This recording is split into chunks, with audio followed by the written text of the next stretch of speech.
Chapter 16. Cursed, cursed Creator, why did I live? Why, in that instant, did I not extinguish the spark of existence which you had so wantonly bestowed? I know not. Despair had not yet taken possession of me. My feelings were those of rage and revenge. I could with pleasure have destroyed the cottage and its inhabitants and have glutted myself with their shrieks and misery.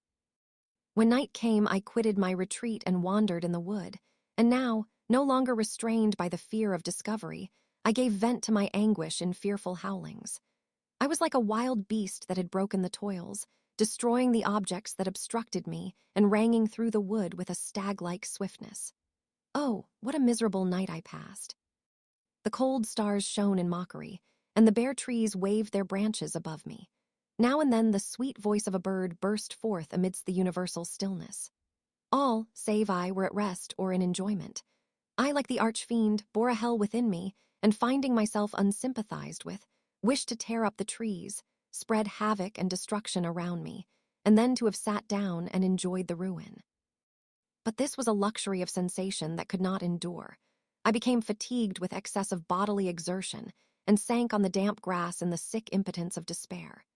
There was none among the myriads of men that existed who would pity or assist me, and should I feel kindness towards my enemies?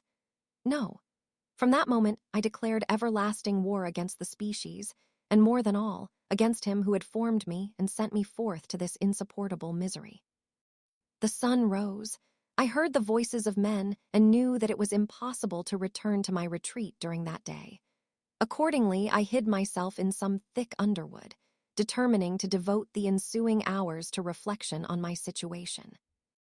The pleasant sunshine and the pure air of day restored me to some degree of tranquility, and when I considered what had passed at the cottage, I could not help believing that I had been too hasty in my conclusions.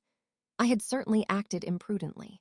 It was apparent that my conversation had interested the father in my behalf, and I was a fool in having exposed my person to the horror of his children. I ought to have familiarized the old de Lacy to me, and by degrees to have discovered myself to the rest of his family, when they should have been prepared for my approach. But I did not believe my errors to be irretrievable, and after much consideration I resolved to return to the cottage, seek the old man, and by my representations win him to my party. These thoughts calmed me, and in the afternoon I sank into a profound sleep, but the fever of my blood did not allow me to be visited by peaceful dreams. The horrible scene of the preceding day was forever acting before my eyes. The females were flying, and the enraged Felix tearing me from his father's feet. I awoke exhausted, and finding that it was already night, I crept forth from my hiding place and went in search of food. When my hunger was appeased, I directed my steps towards the well-known path that conducted to the cottage. All there was at peace. I crept into my hovel and remained in silent expectation of the accustomed hour when the family arose. That hour passed, the sun mounted high in the heavens, but the cottagers did not appear. I trembled violently, apprehending some dreadful misfortune. The inside of the cottage was dark, and I heard no motion. I cannot describe the agony of this suspense.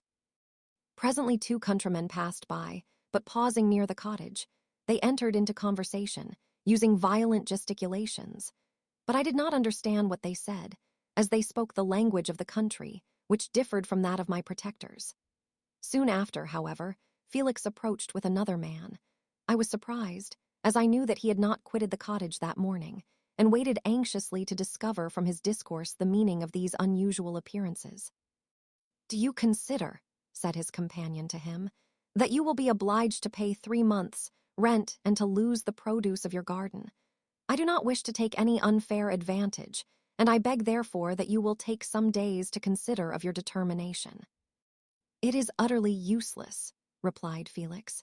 "We can never again inhabit your cottage. The life of my father is in the greatest danger, owing to the dreadful circumstance that I have related. My wife and my sister will never recover from their horror. I entreat you not to reason with me any more. Take possession of your tenement and let me fly from this place." Felix trembled violently as he said this. He and his companion entered the cottage, in which they remained for a few minutes, and then departed. I never saw any of the family of de Lacy more. I continued for the remainder of the day in my hovel in a state of utter and stupid despair. My protectors had departed, and had broken the only link that held me to the world. For the first time, the feelings of revenge and hatred filled my bosom, and I did not strive to control them, but allowing myself to be borne away by the stream, I bent my mind towards injury and death. When I thought of my friends, of the mild voice of De Lacy, the gentle eyes of Agatha, and the exquisite beauty of the Arabian, these thoughts vanished, and a gush of tears somewhat soothed me. But again, when I reflected that they had spurned and deserted me, anger returned, a rage of anger, and unable to injure anything human, I turned my fury towards inanimate objects. As night advanced, I placed a variety of combustibles around the cottage, and after having destroyed every vestige of cultivation in the garden, I waited with forced impatience until the moon had sunk to commence my operations.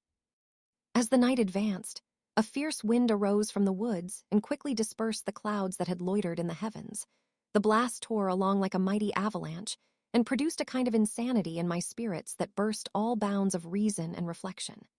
I lighted the dry branch of a tree and danced with fury around the devoted cottage, my eyes still fixed on the western horizon, the edge of which the moon nearly touched.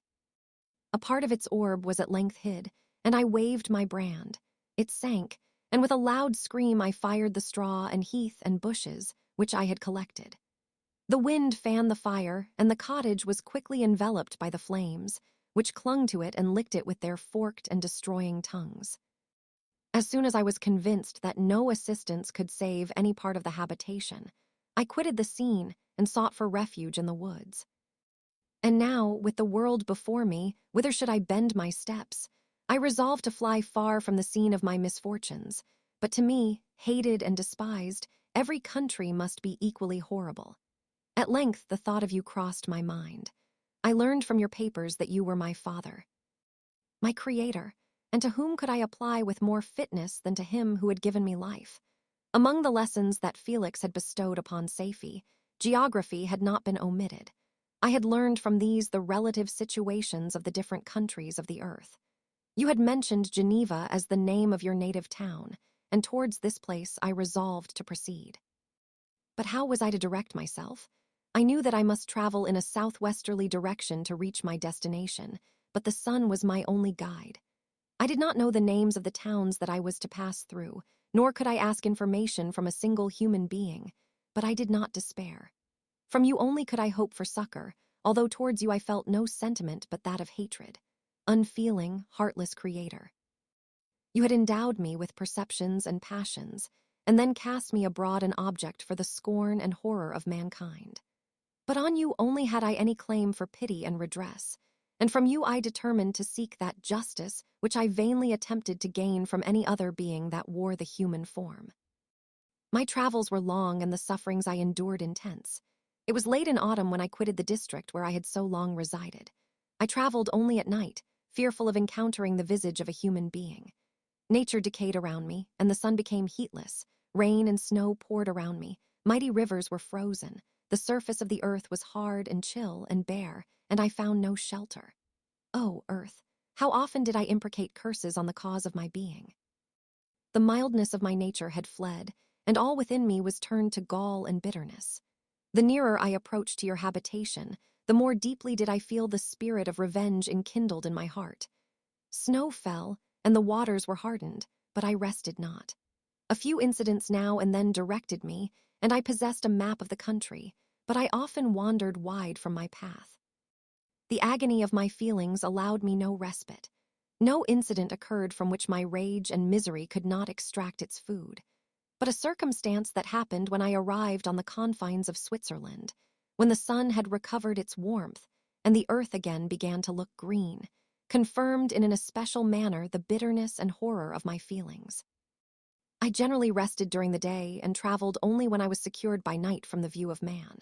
One morning, however, finding that my path lay through a deep wood, I ventured to continue my journey after the sun had risen. The day, which was one of the first of spring, cheered even me by the loveliness of its sunshine and the balminess of the air. I felt emotions of gentleness and pleasure that had long appeared dead revive within me. Half surprised by the novelty of these sensations, I allowed myself to be borne away by them, and forgetting my solitude and deformity, dared to be happy. Soft tears again bedewed my cheeks, and I even raised my humid eyes with thankfulness towards the blessed sun, which bestowed such joy upon me.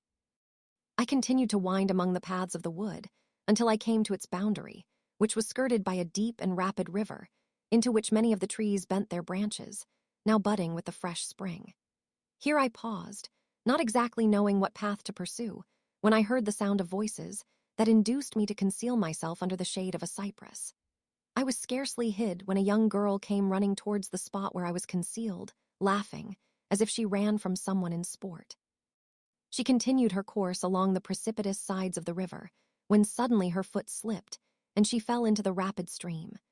I rushed from my hiding place and with extreme labor, from the force of the current, saved her and dragged her to shore.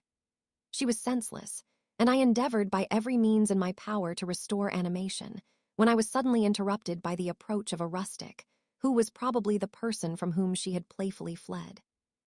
On seeing me, he darted towards me, and tearing the girl from my arms, hastened towards the deeper parts of the wood. I followed speedily, I hardly knew why. But when the man saw me draw near, he aimed a gun, which he carried, at my body and fired. I sank to the ground, and my injurer, with increased swiftness, escaped into the wood. This was then the reward of my benevolence. I had saved a human being from destruction, and as a recompense I now writhed under the miserable pain of a wound which shattered the flesh and bone. The feelings of kindness and gentleness which I had entertained but a few moments before gave place to hellish rage and gnashing of teeth. Inflamed by pain, I vowed eternal hatred and vengeance to all mankind. But the agony of my wound overcame me, my pulses paused, and I fainted. For some weeks I led a miserable life in the woods, endeavoring to cure the wound which I had received. The ball had entered my shoulder, and I knew not whether it had remained there or passed through. At any rate, I had no means of extracting it. My sufferings were augmented also by the oppressive sense of the injustice and ingratitude of their infliction. My daily vows rose for revenge, a deep and deadly revenge, such as would alone compensate for the outrages and anguish I had endured. After some weeks my wound healed, and I continued my journey. The labors I endured were no longer to be alleviated by the bright sun or gentle breezes of spring. All joy was but a mockery which insulted my desolate state and made me feel more painfully that I was not made for the enjoyment of pleasure. But my toils now drew near a close, and in 2 months from this time I reached the environs of Geneva. It was evening when I arrived, and I retired to a hiding place among the fields that surround it to meditate in what manner I should apply to you. I was oppressed by fatigue and hunger, and far too unhappy to enjoy the gentle breezes of evening or the prospect of the sun setting behind the stupendous mountains of Jura. At this time, a slight sleep relieved me from the pain of reflection, which was disturbed by the approach of a beautiful child, who came running into the recess I had chosen, with all the sportiveness of infancy. Suddenly, as I gazed on him, an idea seized me that this little creature was unprejudiced, and had lived too short a time to have imbibed a horror of deformity. If, therefore, I could seize him and educate him as my companion and friend, I should not be so desolate in this peopled earth. Urged by this impulse, I seized on the boy as he passed and drew him towards me. As soon as he beheld my form, he placed his hands before his eyes and uttered a shrill scream. I drew his hand forcibly from his face and said, "Child, what is the meaning of this? I do not intend to hurt you. Listen to me." He struggled violently. "Let me go," he cried. "Monster, ugly wretch, you wish to eat me and tear me to pieces. You are an ogre. Let me go, or I will tell my papa." "Boy, you will never see your father again. You must come with me." "Hideous monster, let me go. My papa is a syndic. He is Frankenstein. He will punish you. You dare not keep me." "Frankenstein, you belong then to my enemy, to him towards whom I have sworn eternal revenge.